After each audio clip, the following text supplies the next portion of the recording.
how do we make sure we have our attitude and our profiles and everything set up so that we're speaking to the right people, like you said, with the right message? You said so many good things here. You said something about like your LinkedIn isn't just a resume of like, here's what I've done. I worked here. I worked there. I know things about this. I know things about that. I don't care if I'm your ideal client. I don't care what you've done. I mean, maybe it's cool if you worked at a cool company, like you work at a really cool company. But what I do care about is like, what's in it for me?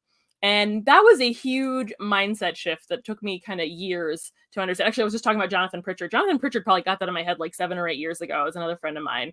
Lovely human being. But it's about what they want, which as a salesperson, I imagine these people are really good at on the phone to say these things, but maybe they haven't written that down, right? It's almost like taking all the possibilities you could have on a sales call, maybe reformatting them in a way that somebody can read before they talk to you. The same way that like even before we did this interview, you gave me a very good recipe of like, here's what to expect with the show. And I had a lot less to guess and a lot less time that we had to go over all of these things. The same concept works with how you're going to do your LinkedIn or your marketing, or even one thing I teach all my clients, I have a video series where I give people a really good mindset shift of how to think about their marketing, no matter what industry you're in. And I always say the easiest way you can do it is just brain dump all the FAQs that you get on a regular basis. Now, ideally, your company's got a great website and a great marketing team that's already done this, but maybe you have specific questions for the kinds of clients you get. The easier you can write those all down and make it accessible to someone you want to prospect with, the better.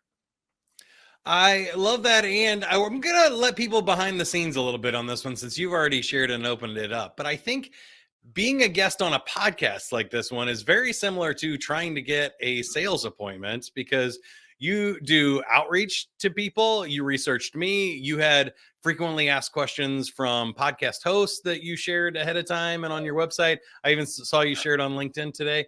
You confirmed the appointment to me to make sure that we weren't going to get ghosted or show up to an appointment on your calendar and not have anybody there.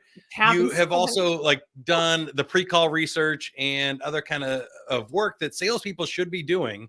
If they're going to have a call with somebody, they need to go on LinkedIn and look up that person's info. So I think way too many people are focused on what they're posting and what their profile looks like. They're not paying attention to what the buyer's profile looks like and what the buyer has shared on their website and stuff. Can you take us a little bit through your behavior? What are your sort of action items when you're looking to book a show or talk to a client or research any meeting on your calendar as far as social media goes? Ooh, this is interesting. I'm just, look, the thesis of what I feel like is efficiency, is making sure that like you said, the time that I'm getting on a call to do a show, that the person's actually going to be there and that they've done their homework, right? So even in my world, right, I teach people how to do social media for either their business or even they're somebody who works at a business or works doing something else, help them get their mind clear. And so for me, if they can't watch I have a very light 25-minute training that'll change their life. If they're not somebody who can watch that, learn from it, and come back to me and say, hey, I get a lot more now, like that I've helped them in some way. Like if they can't do that one thing, how well can I hope that they're going to be a really amazing client for me when I do get on the phone with them? So I know some people are probably very biz dev who are looking at this. I'm very much focused on the inbound, right? I show up, a gaggle of people see me, and my lovely random unicorns are going to be like, Shiley is my human. And they will know, like, somebody's listening to this and they're like, you're my person. And I want those people to be able to understand without me even being there that I am their person, get all their questions answered on my FAQ, like we said on my website. Maybe they looked at my LinkedIn profile, love me some LinkedIn.